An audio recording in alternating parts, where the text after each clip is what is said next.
Sebagai sebuah negara yang kaya dengan budayanya, Indonesia juga kaya akan cerita-cerita legenda yang mengisahkan terbentuknya sesuatu, termasuk terbentuknya pulau-pulau yang ada di Indonesia.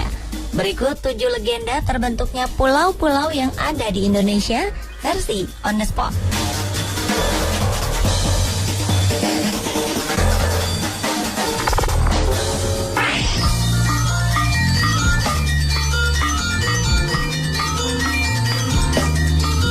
Menurut legenda, Bali awalnya merupakan daratan yang tergabung dengan Pulau Jawa. Berawal dari kisah seorang Brahmana yang bernama Sidi Mantra, yang sangat kaya dan memiliki anak yang suka berjudi, yang bernama Manik Angkeran. Sang anak akhirnya mempertaruhkan harta kekayaan orang tuanya sampai habis, lalu berhutang pada orang lain. Melihat kesulitan anaknya, konon atas petunjuk Sang Yang Widi, Sidi Mantra menemui naga sakti, penjaga harta karun di kawah Gunung Agung. Setelah hutang terbayar atas bantuan naga, sayangnya Manik Angkeran tetap suka berjudi. Demi harta, sang anak menemui sendiri sang naga dan berhasil menipu. Karena marah, naga sakti pun membakar Manik Angkeran hingga meninggal. Sidi Mantra pun kemudian memohon agar naga menghidupkan kembali anaknya. Dan naga pun mengabulkan permintaan Sidi Mantra. Setelah keinginannya terwujud, dengan kesaktiannya, Sidi Mantra mengeluarkan mata air di antara tempat dia berdiri dan anaknya, agar sang anak dapat hidup terpisah dengan orang tuanya. Lama-kelamaan, tanah tempat mereka berdiri dipisahkan oleh air dan membentuk sebuah pulau kecil. Pulau yang terbentuk itu adalah Pulau Bali.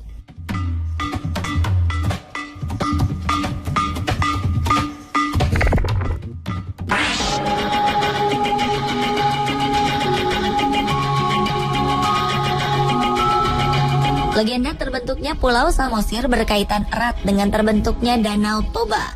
Konon, seorang pemuda bernama Toba menikahi seorang wanita yang tidak lain adalah jelmaan dari seekor ikan. Sebelum menikah, sang wanita meminta Toba untuk berjanji tidak akan mengungkit lagi dari mana ia berasal. Mereka kemudian dikaruniai seorang anak yang diberi nama Samosir. Suatu hari, Samosir diberi tugas oleh ibunya untuk membawa makan siang untuk sang ayah yang sedang bekerja di ladang. Namun di tengah jalan, karena lapar, Samosir memakan bekal yang seharusnya untuk ayahnya. Mengetahui hal itu, Toba marah dan mengatakan bahwa Samosir adalah anak ikan. Mendengar aduan anaknya, sang ibu lalu menyuruh Samosir pergi ke puncak gunung yang paling tinggi dan menangis sekerasnya. Tidak lama kemudian, hujan pun turun dan membanjiri daerah mereka. Sang ayah, Toba, yang sedang bekerja tidak dapat melarikan diri dan akhirnya tewas tenggelam. Sementara sang ibu kembali berubah menjadi seekor ikan. Sementara gunung tempat Samosir berlindung menjadi sebuah pulau di tengah danau. Pulau itu dinamakan Pulau Samosir, sedangkan danaunya dinamakan Danau Toba.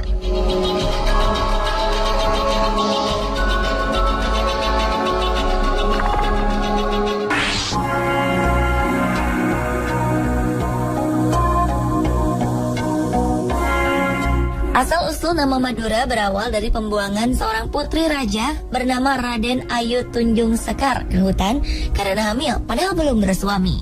Sang putri mengaku bahwa kehamilannya disebabkan oleh mimpinya yang didatangi bulan purnama.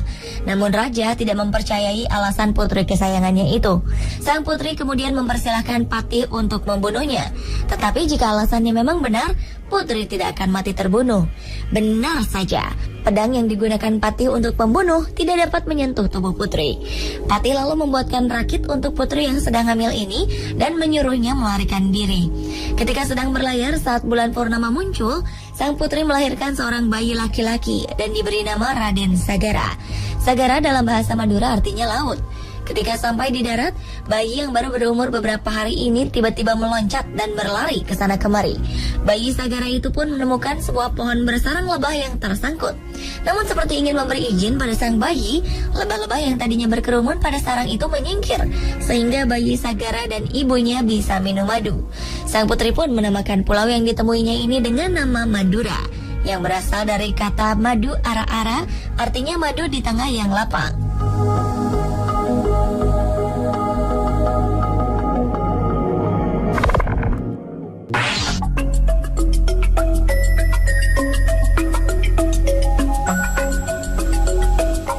Cerita tentang terbentuknya Uniknya Pulau Kalimantan berawal dari dua dewa yang bersaing merebut hati manusia untuk menyembah mereka.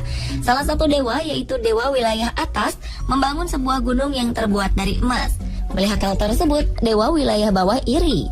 Ia pun akhirnya membangun gunung yang lebih tinggi dari milik Dewa Wilayah Atas, namun dari bahan yang tersisa, yaitu batuan dan tanah. Konon, manusia lalu menertawakan gunung buatan Dewa Wilayah Bawah karena dianggap berbentuk jelek dan tidak seindah gunung emas buatan Dewa Wilayah Atas.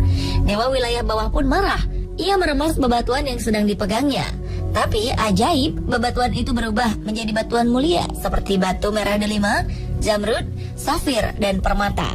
Dewa Wilayah Bawah akhirnya menggunakan batu-batu mulia ini untuk menutupi gunung yang sudah dibangunnya, dan rakyat pun beralih menyembah Dewa Wilayah Bawah. Pertempuran antara sesama dewa pun kemudian tidak terelakkan. Lama-kelamaan kedua gunung meledak bersamaan dan mengeluarkan bebatuan indah yang tersebar ke seluruh wilayah. Kedua gunung pun mengeluarkan lahar panas yang akhirnya mengalir ke laut dan membentuk sebuah pulau. Pulau itu adalah Pulau Kalimantan.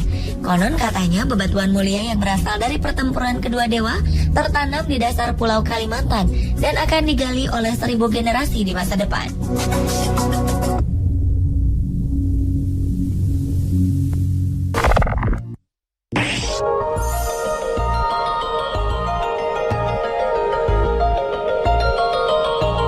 Masyarakat asli Belitung menyebut Belitong atau singkatan dari Bali terpotong.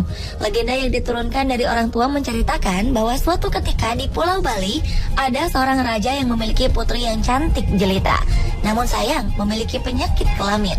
Raja dan ratu pun mengadakan sayembara untuk menyembuhkan penyakit anaknya. Tetapi tidak ada yang berhasil menyembuhkan putri. Raja pun terpaksa mengasingkan sang putri di hutan dengan ditemani oleh seekor anjing. Mereka hidup hanya berdua.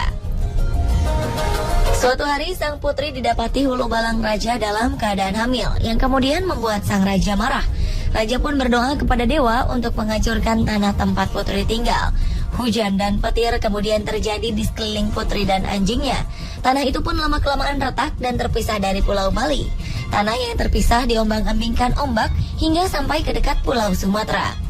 Ada 2 nelayan yang melihat tanah itu, kemudian menancapkan jangkar hingga tanah tidak bergerak kemana-mana. Tanah itulah yang menjadi sebuah pulau yang dinamakan Pulau Belitung.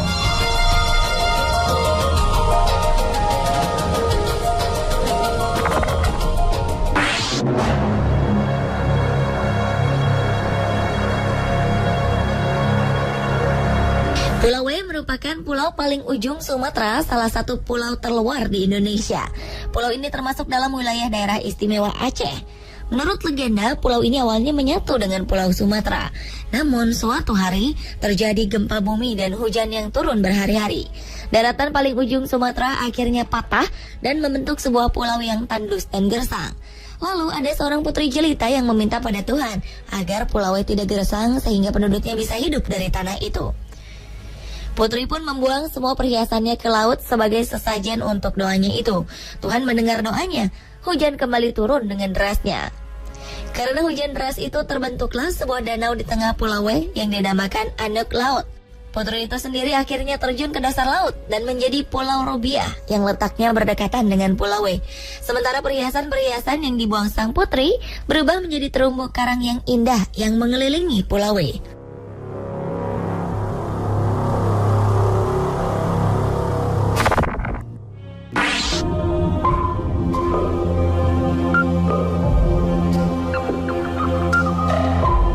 Selama ini Nusa Kambangan dikenal angker karena ada sebuah penjara untuk narapidana kelas kakap. Menurut legenda, pulau yang juga dijuluki Alcatraznya Indonesia ini menyimpan sebuah legenda menarik. Cerita ini bermula dari seorang raja bernama Prabu Aji Pamoso yang disegani rakyatnya. Namun kesaktiannya tersaingi oleh seorang pertapa bernama Resikano. Mendengar hal itu, Prabu Aji berniat untuk menyingkirkan Resikano. Mendengar rencana itu, Resikano lari meninggalkan kerajaan dan bersembunyi di sebuah pulau sambil bersemedi. Namun kemudian ia tetap tewas oleh Prabu Aji. Setelah membunuh Resikano, Prabu Aji dikejutkan oleh suara gemuruh yang memanggil sang raja. Bersamaan dengan itu, jasad Resikano menghilang berganti dengan seekor naga. Prabu Aji pun melontarkan panahnya dan mengenai jantung sang naga. Tubuh naga hilang berganti menjadi seorang wanita cantik. Wanita ini ternyata bernama Dewi Wasowati. Sang wanita kemudian berterima kasih kepada Prabu Aji karena telah membebaskan dirinya. Sebagai ganti balas budinya, Dewi Wasowati memberikan sebuah bunga wijaya kusuma yang konon bisa menurunkan raja-raja yang berkuasa di tanah Jawa. Pulau itu pun dinamai Pulau Nusa Kambangan, yang artinya pulau yang ditubuhi bunga-bunga liar.